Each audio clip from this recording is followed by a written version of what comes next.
Seniki bo'lgan seni topadi. İnsanlar azoblaydi, sevgi davolaydi. Gökhan Kinsun. Sizni ishq ranjitmadi. Ishq nimaligini bilmaganlar ranjitdi. Odamlar azob beradi, ishq esa davolaydi. Bir kuni Mavlono uyiga kirar ekan, ayol undan: "Siz yaratganga naqadar oshiqsiz. Sizga bu ishqni bergan va qalbingizga solgan zotga shukrlar bo'lsin. Xo'sh, meni qanchalik sevasiz?" deb so'rabdi. Mavlono ayoliga debdi: "Sen menikisan. Sen mening yaratgan tufayli yaralganni sevishimsan.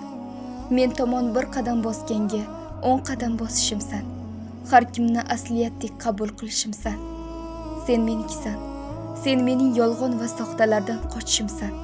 Ikkiyuzlamachilikdan charchaganimsan.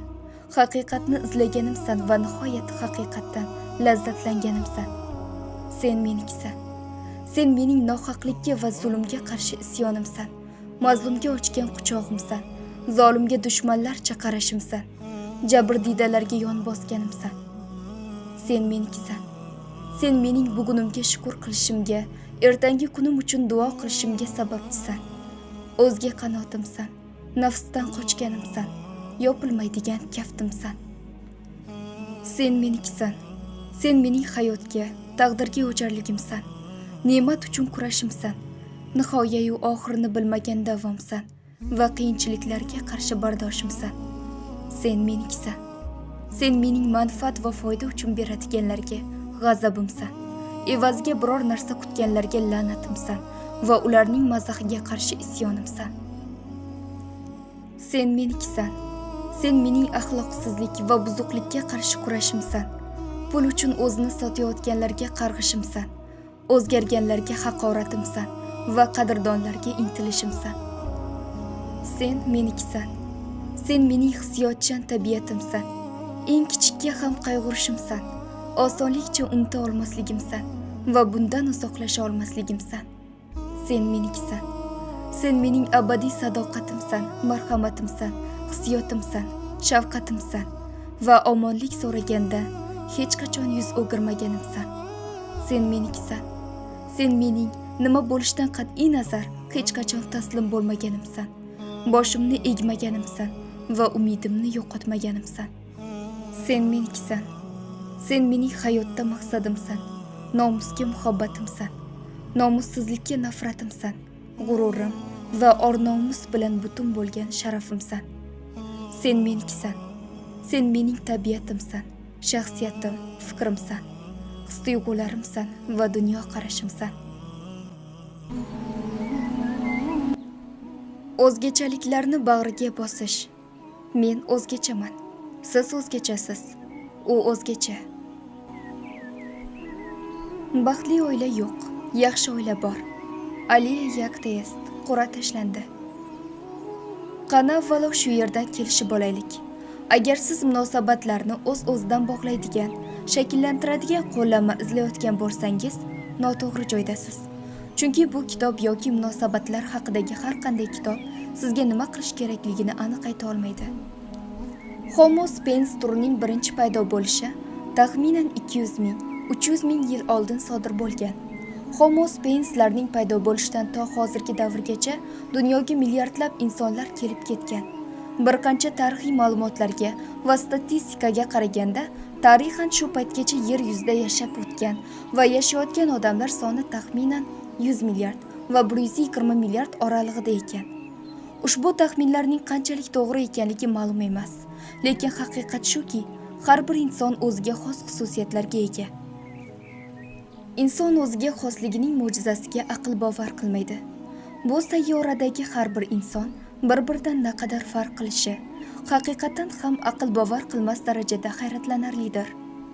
Biz insonlar tashqi ko'rinishimizdan tortib, g'alati tomonlarimizgacha, orzu-maqsadlarimizdan, qo'rquv-xavotirimizgacha har tomonlama o'zgacha, boshqacha, noyob va takrorlanmas inson ekanligimizni aslo inkor etib bo'lmaydi.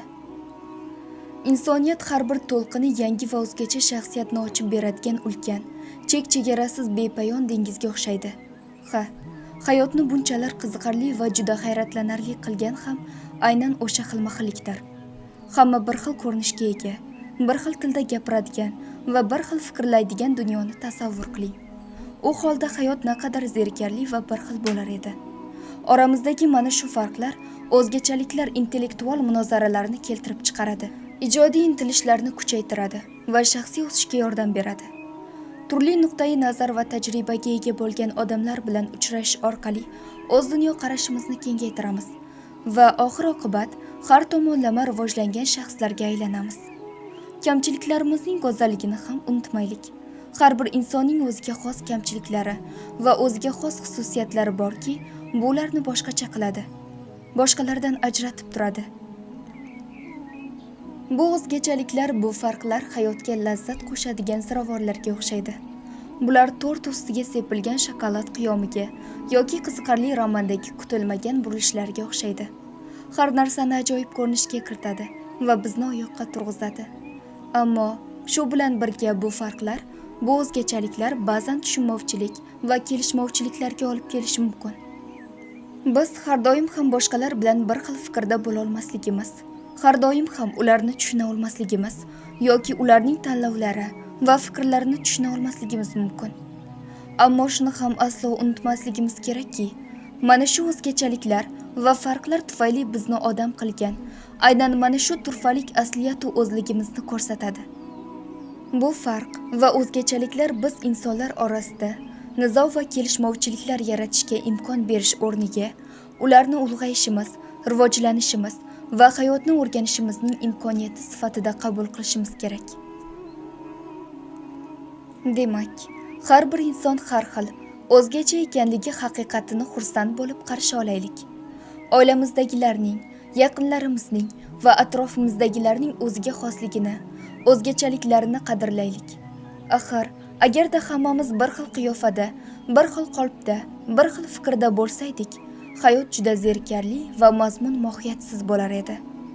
O'zingizning boshqalardan o'zgacha, farqli xislat va fazilatlaringizni, o'zgacha fazilatlaringizni bag'ringizga bosing.